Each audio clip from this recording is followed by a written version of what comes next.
Hello, health seekers. Welcome to another episode of the Keto Podcast with myself, Richard Smith, and Al, the Keto King. How are we doing, Al? How you doing, mate? All good Yes, very well. over in sunny Sweden here? Sunny, sunny, slushy Sweden. Yeah, Exactly. good. Today, Al, I think we're going to cover what fat and why we came to the conclusion that saturated fat was bad for us. So yeah, let's kick that off, shall we? Exactly. So it all started back in the 1950s with a guy called Ansel Keys, who was very much, he did a study called seven-country study, where he looked at some studies that people eating high fat had high heart attacks. And he forgot to mention, we'll cut a long story short about it. He forgot to mention when he reported the seven-country study, they were the only countries that matched his hypotheses. I can never say that. There was like 21 countries 21. In the study. That's it. And he omitted all the other data saying that, Denmark had high fat, they had high heart attacks. But he forgot to mention that France had higher fat, higher alcohol, higher smoking, and lower heart attacks. So he omitted their data. Yeah. Now, he was a guy, I believe he wasn't even a doctor. He was a scientist of some sorts, but he was very well in with President, I forget, I think it was Roosevelt. Eisenhower. Was it Eisenhower? Yeah. Eisenhower. And of course, Eisenhower had a heart attack and they blamed the fat. They forgot to say at the time he smoked 100 cigarettes a day. I know.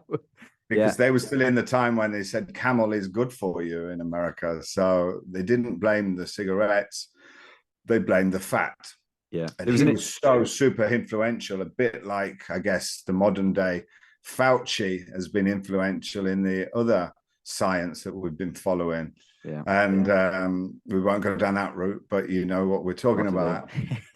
And Ansel Keys was the man. And if you went against his theory, you lost your license, you lost your job, you lost your income. Yeah, which brings us up to John Yudkin, who was a British scientist. And John Yudkin at the time said that it was sugar that was the cause. Yeah. And as we know now, it is. John was sort of ostracized, wasn't he, from that community. Ansel Keys hailed a hero. And John Yudkin was right. And as you say, Eisenhower had a heart attack. Ansel Keys said that it was fat. He released the seven-country study, which, as you rightly say, was 21 countries. Yeah, and he omitted them. He omitted. He was, I think it was, he was bribed somewhere along the lines of $50,000 in today's money by the Sugar Association to remove the countries which disproved his theory.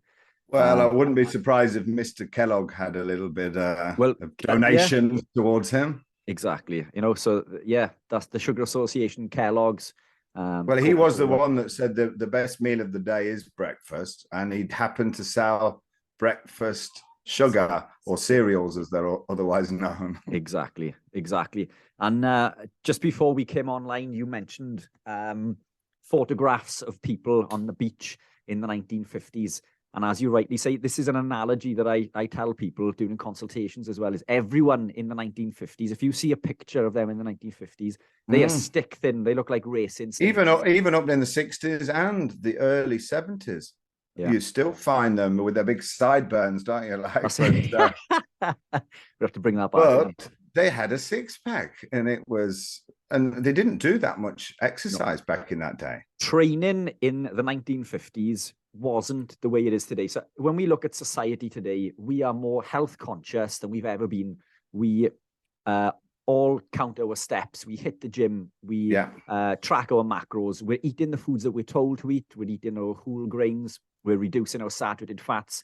Yet, as a nation, as a people, we are the unhealthiest we've ever been. Diabetes has gone through the roof. Obesity has gone through the roof.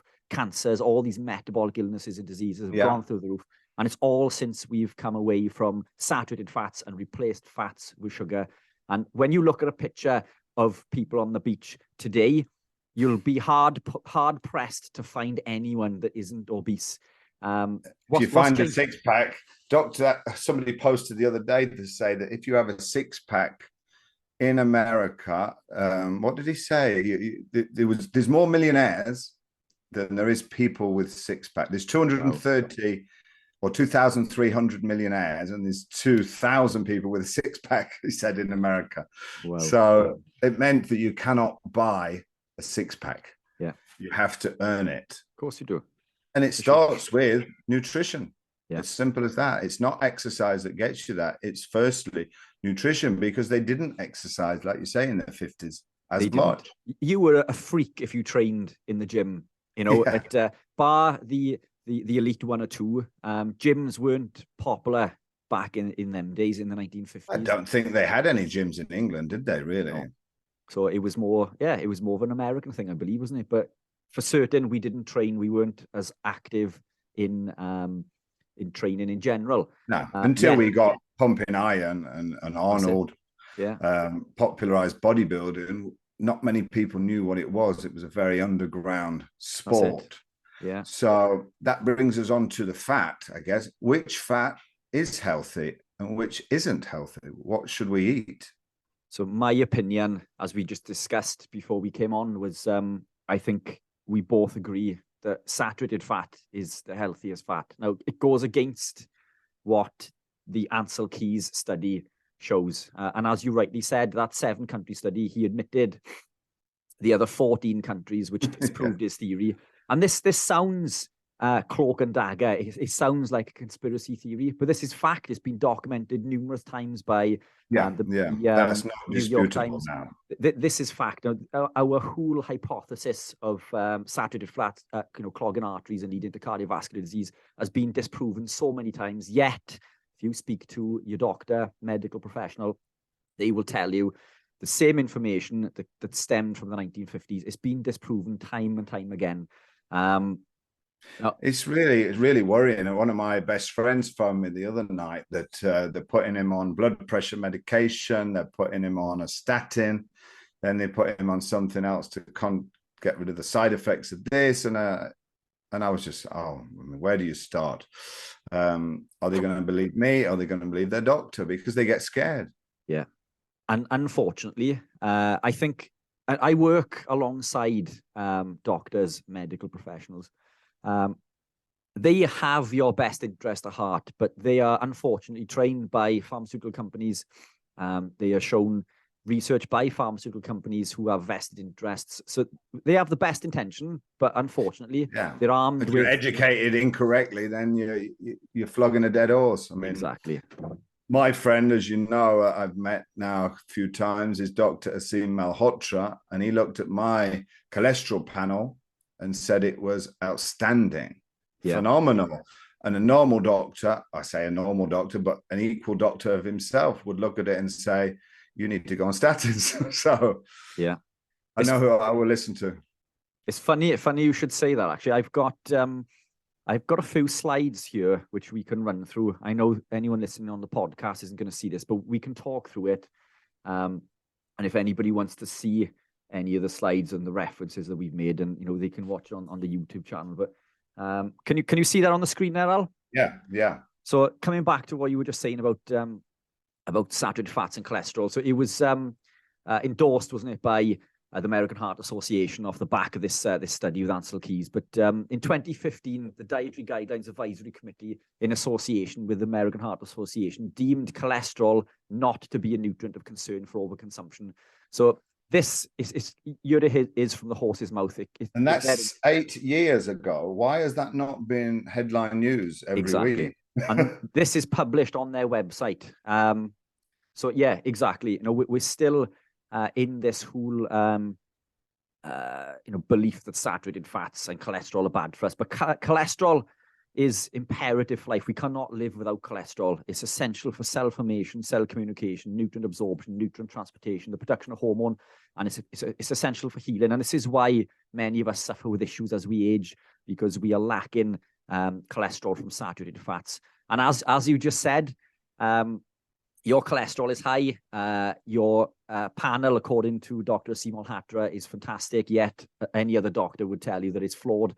And snap, mine's the same. So this is my cholesterol, 10.26, double figures, twice what we are told is healthy. Wow, a normal doctor would probably faint at that. And and spike you with a It's- with a statin. But I am the healthiest and fittest that I've ever been. And if I had my way, I would get that cholesterol higher. The images on top of those figures are a little bit graphic, but this was following an operation that I had to remove an abscess. I was told that the recovery period would be 12 weeks, and I recovered in little over 3, 9 weeks quicker than the doctors and nurses had ever seen anybody heal before. And I put this down to diet, lifestyle, and that includes the foods that we eat, including animal proteins and lots of saturated fats and cholesterol. So without going into cholesterol and I know that you have done talks on cholesterol for hours. You're an expert on cholesterol. Basically, when we look at our cholesterol panels, we want high HDL, which is not good or bad cholesterol. It's the lipoprotein that's on the cholesterol, right? It's only one cholesterol. It's high density lipoprotein or low density. And we want high HDL and low triglycerides, which is basically the fat flowing around the blood, correct? Yeah. And the keto diet does exactly that, because you're burning the fat for fuel and your HDL goes higher. Yeah. And quite often we will notice an increase in LDL. Now, LDL is touted as bad cholesterol, but LDL is protective. LDL heals the body. Well, I found in the last 7 years, I haven't got it sick. I haven't had a cold. I haven't had a flu, had COVID or tested positive, but I had no symptoms, virtually none, just tired for a day. But I used to look at somebody before keto, and if they had a cold, I was catching it. I was getting a throat infection. I was getting a bad chest. I haven't had anything for 7 years. Yeah. So it's certainly protective because my LDL has gone up also. Yeah. So it's LDL can be bad, but it can also be good. And ours is what we call pattern A. So it's a non-oxidized, non-glycated cholesterol. Which is basically the big fluffy particles. Yeah. So, I mean, as you say, we don't want to go into too much of the science today. But coming back to what we said a little bit earlier about saturated fats and olive oils. So this is a double-blind randomized controlled trial. They looked at heart disease in 3 groups: vegetable oil, olive oil, and saturated fats. Now, this trial lasted 2 years, and the results showed that 5 people died in the vegetable oil group, which we know is detrimental to our health. These vegetable oils are high in an oxidized omega-6, which cause damage to the liver, insulin resistance, and they're one of the main contributing factors to cardiovascular disease, despite us being told the opposite. So what did these people do on the trial? Did they just they omitted the other oils and just had that oil? Yes, that's it. Yeah. So they split the people into 3 groups, and obviously it was to try to prove that saturated fats was linked to heart disease. Yeah. But in fact, it showed the opposite, because the group on saturated fats. Oh, right. So they was trying to results. get saturated fat to be the worst. Yeah. And this study after study, but this compared all. So you mentioned before we came on about other people within the space claiming that olive oil. Yeah, Ben Pakulski was saying that olive oil is the best oil, and saturated fat we ought to try and avoid it. And I was like almost hitting the screen, because that's the opposite to what I know. Olive oil, yes, it's good, but I think saturated fat is better. Yeah. I certainly have a lot more saturated fat than I do, or a lot more butter than I do olive oil. Yeah, me too. So I don't avoid olive oil, but I certainly don't avoid butter, tallow, lard, ghee, the saturated fats. The problem with olive oil, they say, is getting a good one, and a lot of it is faked, a lot of it is mixed, a lot of it is already oxidized. So unless you're spending big money on it, it's probably best to actually avoid it. Yeah. Get so some butter. Why not stick to the butter? Exactly. And it tastes so much nicer. But that is exactly what this study shows, is that saturated fats are amongst the healthiest fats for us. It seemed to have gone backwards in time, because that study, looking at that writing, looks like it was quite old. It is. So this was done in 1965. So this we've known this for a long time. Yeah, well, Sean Baker posted a study yesterday from 1796. Wow. What's that? 500 years ago or whatever. Wow. And it was how to treat that an all meat diet for diabetes. Yeah.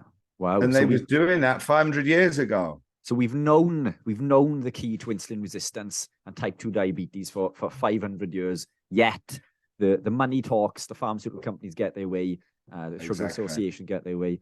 And just to come back to that point again, there's one other study that I wanted to show you. This study also involved Ancel Keys, I believe. So this study was done in between 1968 and 1973, but it wasn't published until 2016.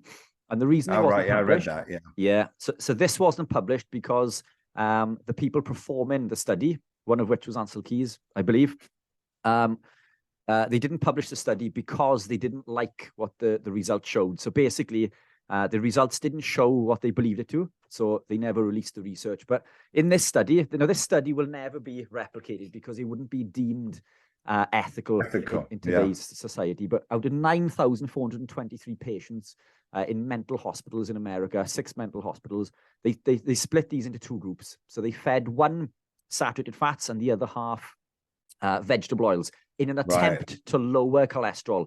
Now, the study did show that the group on vegetable oil lowered their serum cholesterol, but it also showed that that group had a higher risk of death than the saturated fat group. So this is another study. This is a big study, and this shows again that saturated fats win, over vegetable oils, and yet it was quashed. It was hidden. Yeah, I mean, it's terrible. I mean, if you look at the people that died of a heart attack that actually got lower cholesterol numbers, majority of them, like of the last 5 years, have got low cholesterol. So why do you want to lower it? Yeah, exactly. Yeah, so lowering is not the key. And this is another one on the BMJ. Now, this study was a massive one. It covered 68,000 participants, and it looked at the relationship between all-cause mortality and high LDL. So this study isn't even accounting for what type of LDL you have, whether it's pattern A or pattern B. But the results showed an inverse association representing 92% of the participants. In other words, the lower your LDL, the higher your risk of death. So look, I think it's plain and simple when it comes to these, these saturated fats. Saturated fats do not clog your arteries. They are not the cause of cardiovascular disease. And I don't know if anybody watching this on YouTube can see the slides, but I'll just read what I've written there. So saturated fats do not clog arteries. Heart disease is a chronic inflammatory condition. Inflammation and insulin resistance caused through the overconsumption of carbohydrates, particularly grains, and vegetable or seed oils. It is not the saturated fats. This is why you and I are super healthy. This is why our cholesterol profile, in your words with Dr. Asim, is perfect. Yet another doctor may deem it to be unhealthy. Yeah, cholesterol, exactly. Cholesterol is essential for life. We cannot live without it. We shouldn't fear cholesterol. And now, can everybody eat this much saturated fat? Because I've heard other people like Ben Greenfield talking of the MTHFR gene mutation.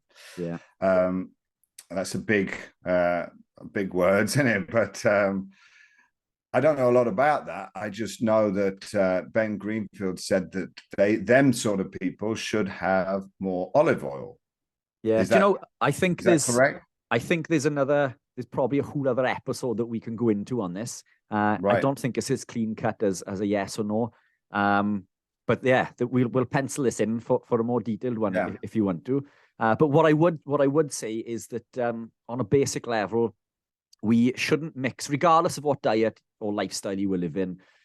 We can't mix sugar and fat. And by sugar, I mean carbohydrates, because as we said previously, all carbohydrates turn into glucose. All carbohydrates are sugar. And then when all the studies on the, sorry to interrupt, or the studies that are done on red meat, it's always people that are mixing red meat with a load of chips. Yes. And, there's a whole other podcast there, because there's one of the biggest studies that deem red meat to be detrimental to your health is one that I've gone through many times. It contains over like 800 other studies.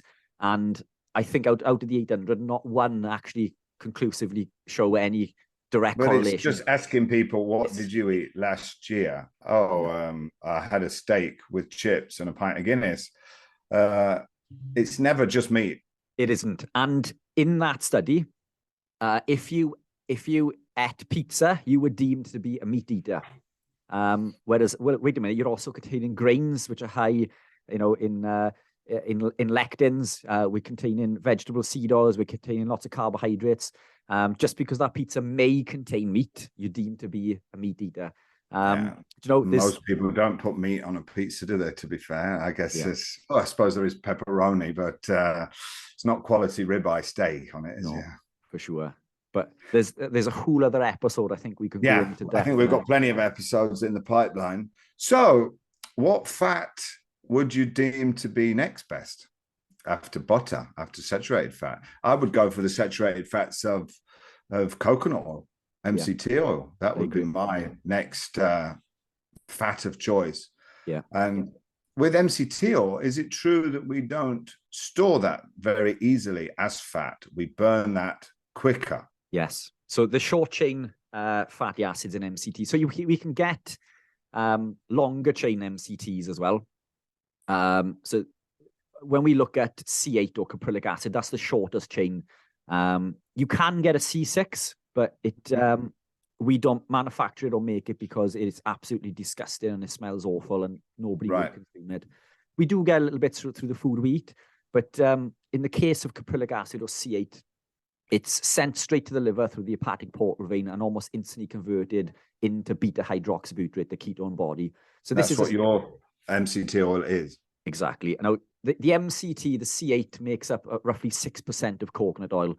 So in effect, what we've done is taken all of those 6% and bottled it into one bottle. So it's 18 times more effective than coconut oil. That said, coconut oil is still really good. There's still lots. Is it lauric acid in coconut oil that is obviously very good for you as well? Yeah.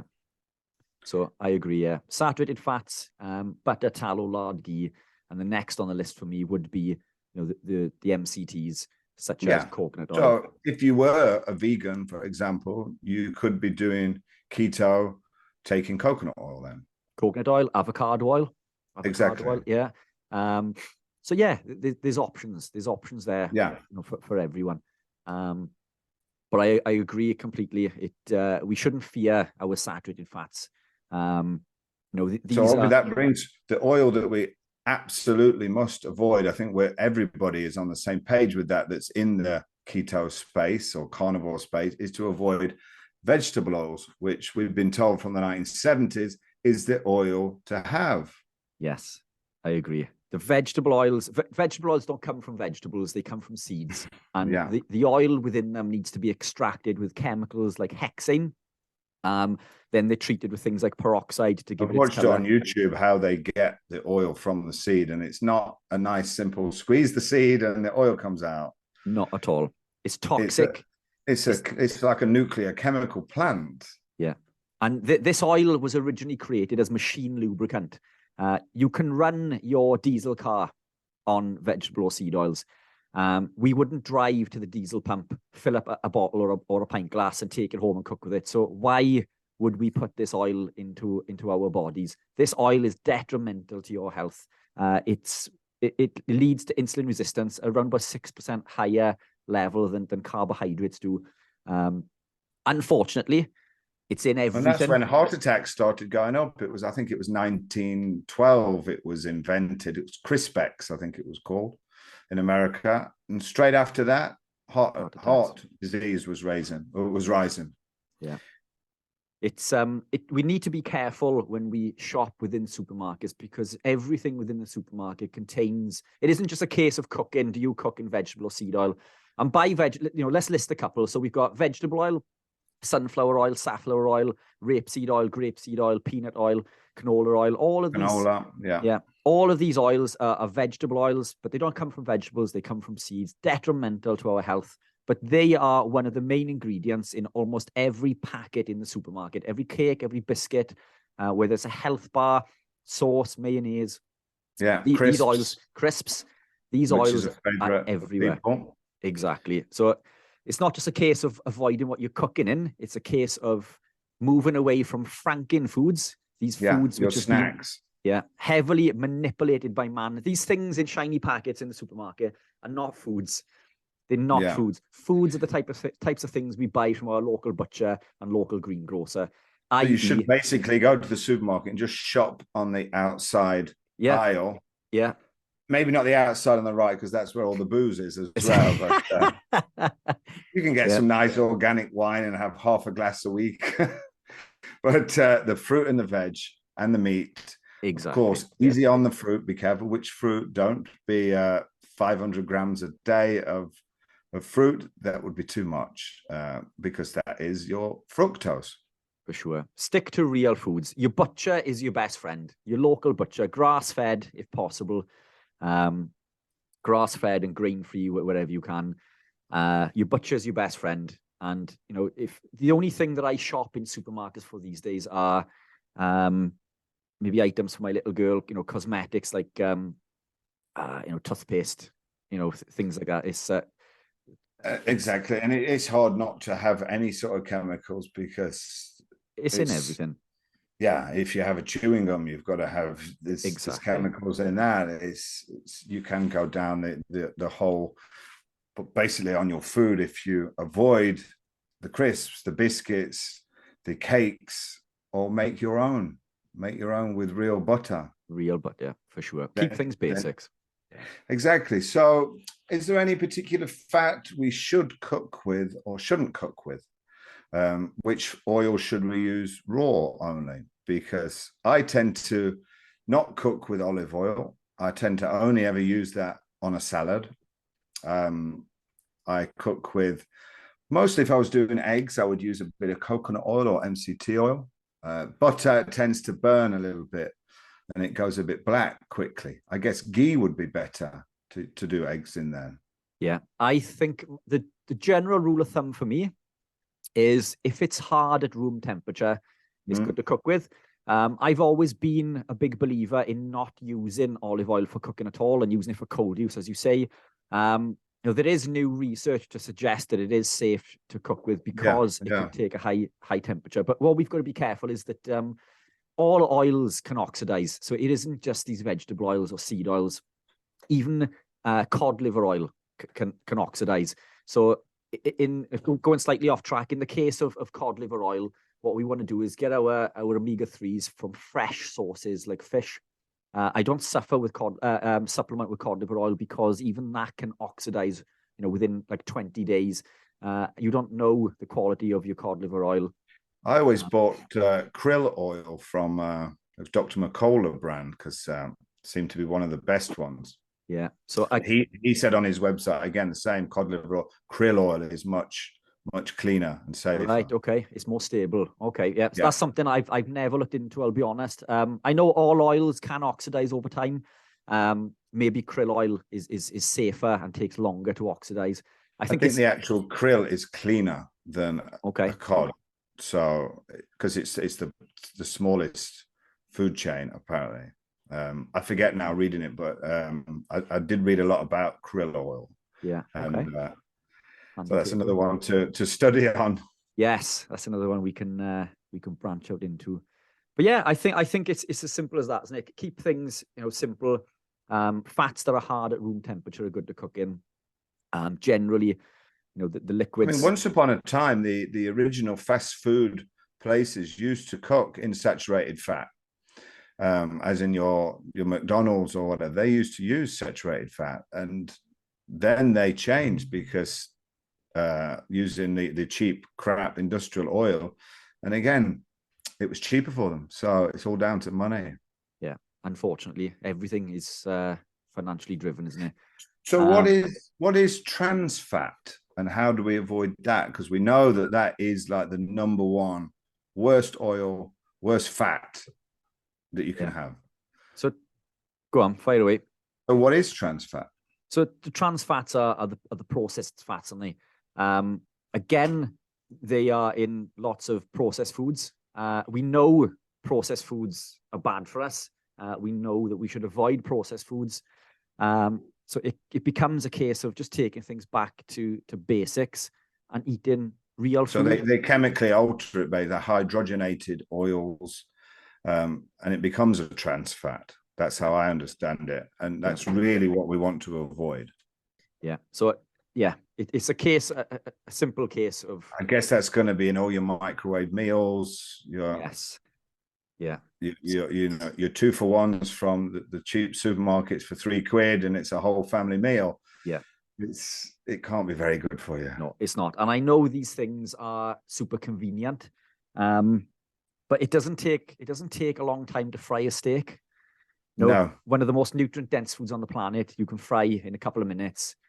Eggs don't take an awful long time to boil. Fish doesn't take long to cook. These foods are quick and easy. It's a case of creating habits and changing routines. It really is. And getting off the internet and getting off Just Eat and whatever, those apps that are just going to bring you this food now. And this is what happened in the lockdown, isn't it? I mean, yeah, people was walking less because we wasn't allowed to go out, and eating more through boredom, through Netflix, through convenience. And life has become just one big convenience of fast food. Yeah. And one of the first businesses that were allowed to open during lockdown were the fast food restaurants. And then Boris gave them for half price. Yeah. But these fast foods are detrimental to our health in fighting viruses and infections. So they're the one thing that we should be avoiding because of insulin resistance.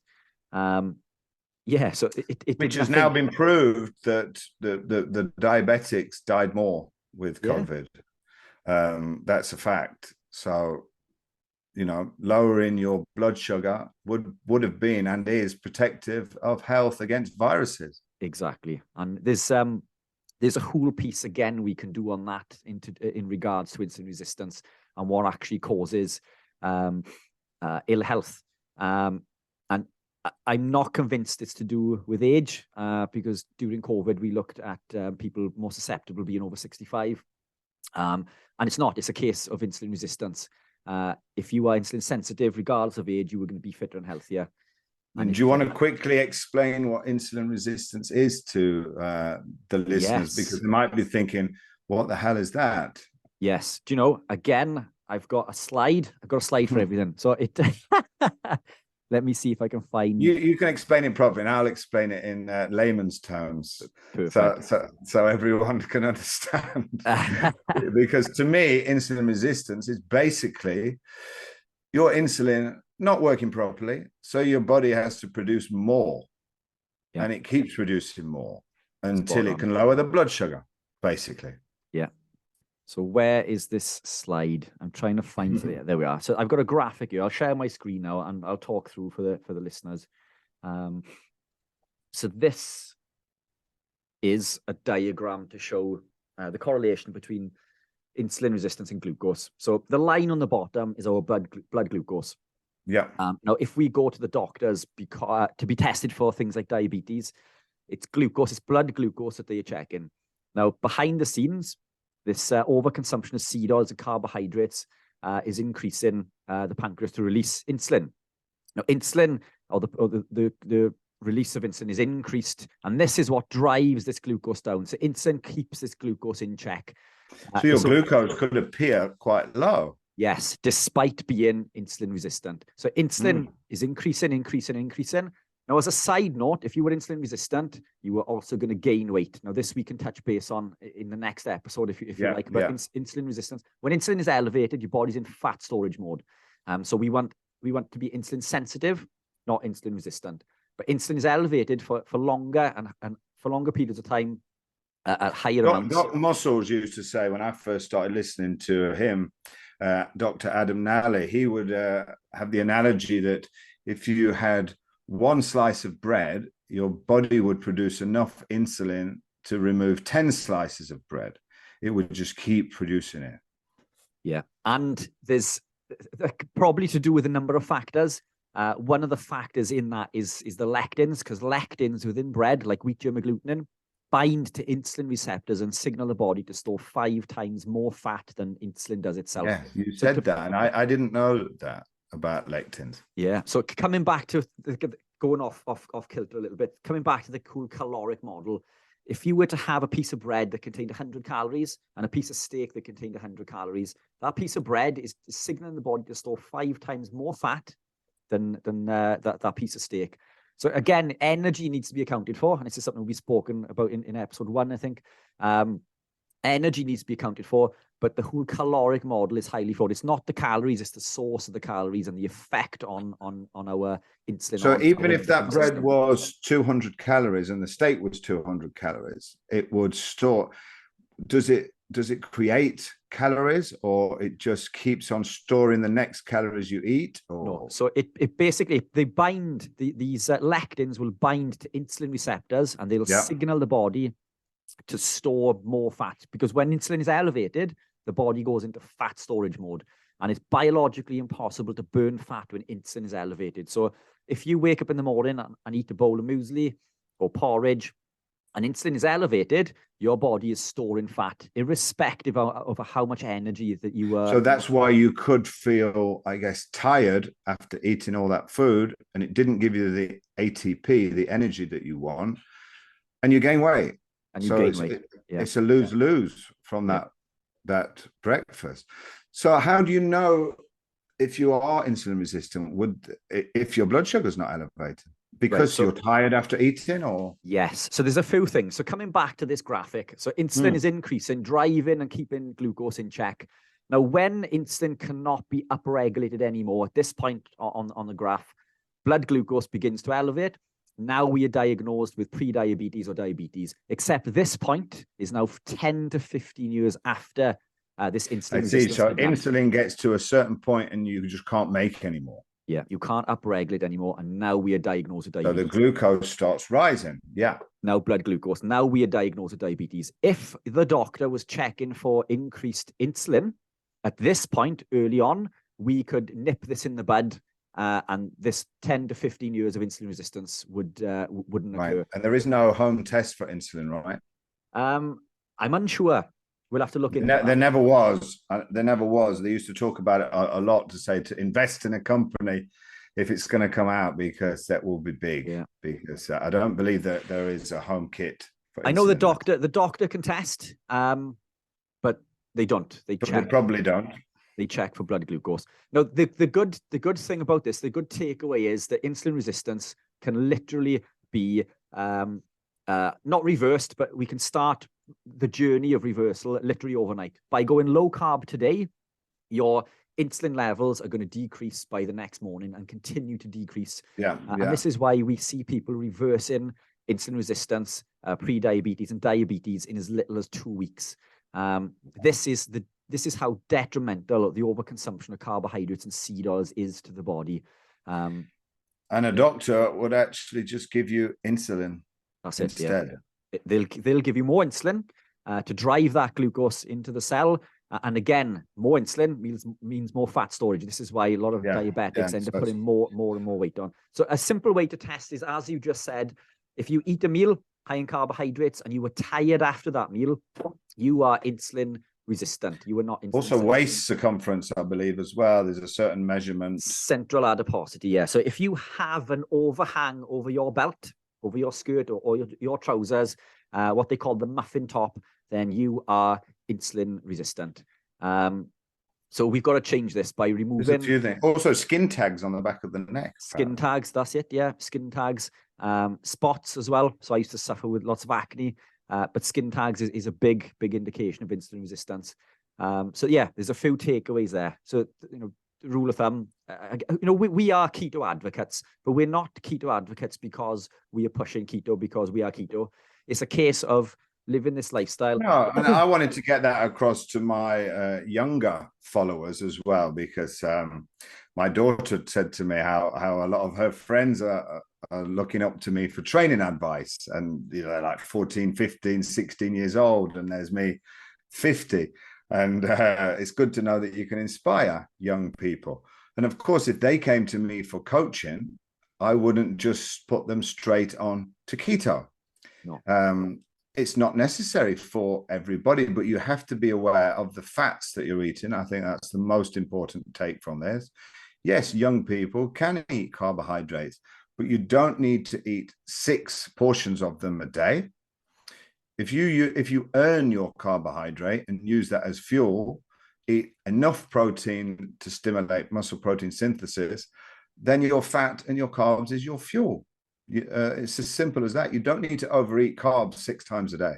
Yeah, I agree. No matter for the young people, they don't need it either. Yeah, this isn't about promoting the keto lifestyle per se. It's just a case of living the keto lifestyle, happens to be low carb and seed oil free and free from these lectins in these other foods. So basically, everybody would benefit from going low carb, but they don't have to go keto. Yes. They 100%. Don't have to be eliminating carbs out of their life and panicking that I'm never going to eat a piece of bread again. And then, as we again, another episode, we'll talk about the different ketogenic diets, from cyclical to targeted keto and low carb. What is low carb? Because people have got different ideas of that. Like Saladino thinks he's carnivore, but he eats 300 grams of fruit every day. Yeah. Yeah. Yes, there's plenty to discuss, I think, in future episodes. But I think we've summed it up there. Al, what do you think? Is there anything else you wanted to add? Yeah, I think that's pretty clear on which fat to eat. So I'm going to go and eat some butter. Love it. Me too. Awesome. Right. Been a pleasure as always, Al. I'll see you next week. Yeah, we'll see you next week.